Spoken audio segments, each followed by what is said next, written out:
We got some new information about Test Drive Unlimited Solar Crown. Got the blog update for the summer update for the Solar Club Letter number 4, and we got some new gameplay, which is of a more recent build, we believe, from what we got from the Test Drive Unlimited Connect event. Still an alpha, and this gameplay focuses on dealership, buying a car, the quick action menu, and cruising. That'll be running in the background while I tell you all about the details in the dev blog. So this dev update summarizes the Test Drive Unlimited Connect event showcasing the gameplay for the first time roughly a month ago, and they also touched on the playtest. If you didn't know, there was a playtest that went on, and they set it up a few weeks after that event. Over 1,000 players took part in that playtest to give feedback. And part of this dev blog was basically just to clear up some information. I know it got a lot of criticism. Lots of people were hating on it, how the graphics look, how it was optimized. Some other people were praising it. There was a whole mixed bag, and particularly the format of the event was very criticized, saying it was unprofessional, it was a little bit cringe, all this kind of stuff. But they have clarified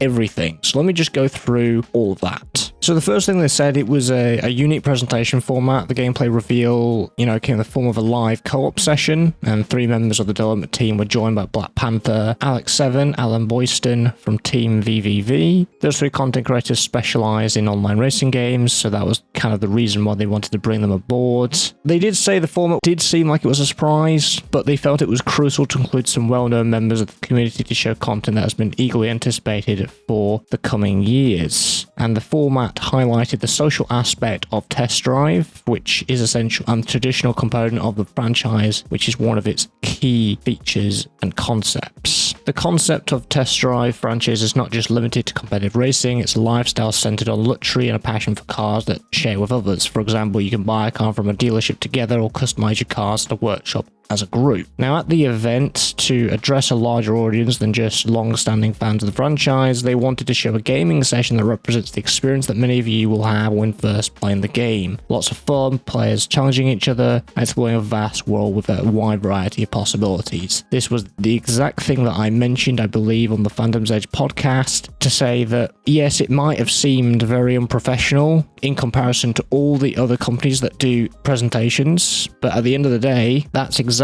the sort of way that we're all going to be playing the game when we get our hands on it. They further went into it and said the cruising around is still an important aspect of Test Drive Unlimited.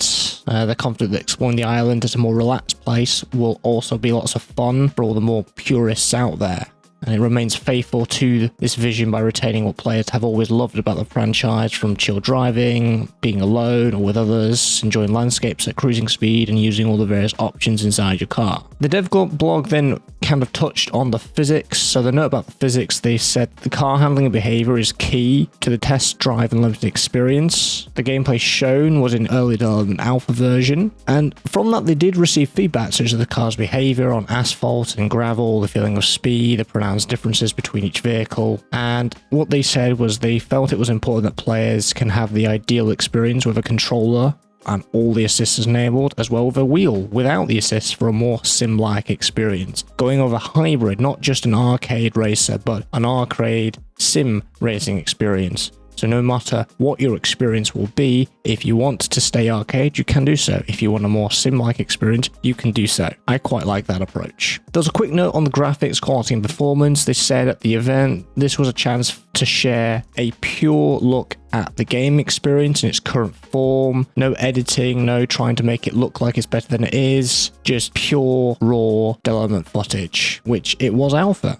which not a lot of developers do. They're still working on the optimization of the network and performance aspect, which they'll continue to do so in the coming months before release. Now, I mentioned the playtest earlier, so let's kind of go into a couple of those details. So the primary goal of that session was to test the stability of the game and the servers, while also offering a chance to collect feedback and suggestions from the first players to try the game. And here's some stats for you. So more than 2,800 cumulative hours of play and 55,000 kilometers or 34,000 miles were driven. And in total, there were over 15,000 races started, 2,500 wrecks discovered, and 8,500 speed tracks triggered, which kind of gives you a little bit of an insight in some of the activities that you can do around the island. They did also mention that if you didn't get into the play test, don't worry, because there are more planned in the future, and more details will be revealed in the coming months. And they've also quickly mentioned that the gaming journalist played it for the first time over at Gamescom recently. And that is all the details we got from the summer dev blog and a bit of the gameplay, which obviously you've been watching in the background. In my opinion, it's a little bit more refined, but it's still an alpha, so there's definitely some improvement to go.